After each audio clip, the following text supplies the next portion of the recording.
Hi, this is Jamie Holt, owner and physical therapist at Holt Physical Therapy Performance Training.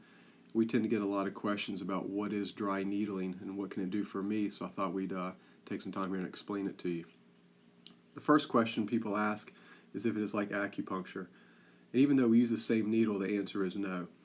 In general, acupuncturists put the needles in based on the Chinese meridians, which are the lines from the top of your head to the bottom of your feet, certain spots in your ears, feet, etc.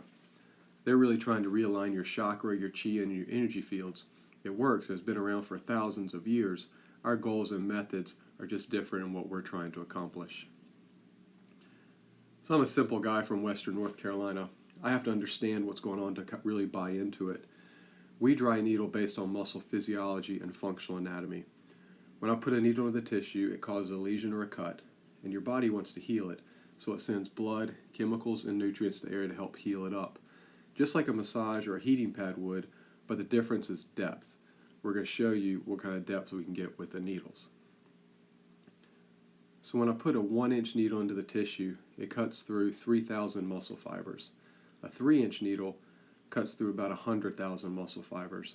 So no matter how good my hands are or your massage therapist's hands are, we just can't get that deep into the tissue to loosen up the fascial layers.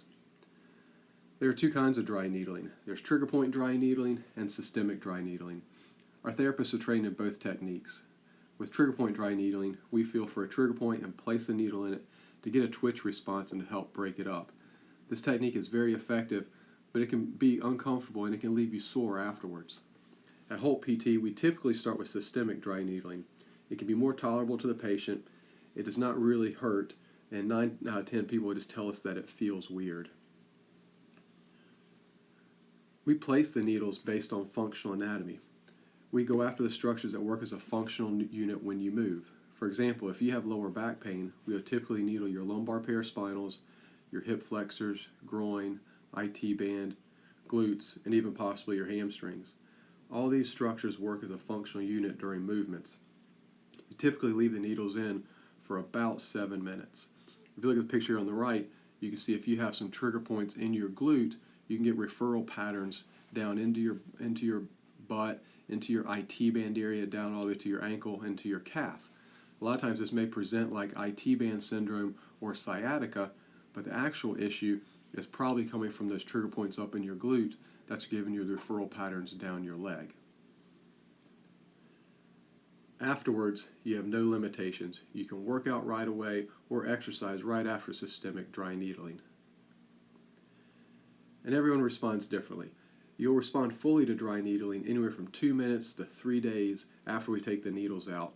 During that time period, you'll experience what's called an aha moment. At that point, we ask that you contact your therapist or tell them your response time or make a mental note so you can tell them at your next appointment. This lets us know how we can alter our strategies and maybe if we need to change and add more needles or use less.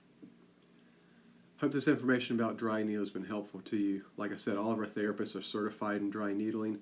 No one does more dry needling in the Raleigh area than we do. Last year we went through 125,000 needles. So if you have some mobility limitations or have been suffering from pain, we would love to show you what dry needling can do for you, and give us a call at 919-803-0738. Have a great day.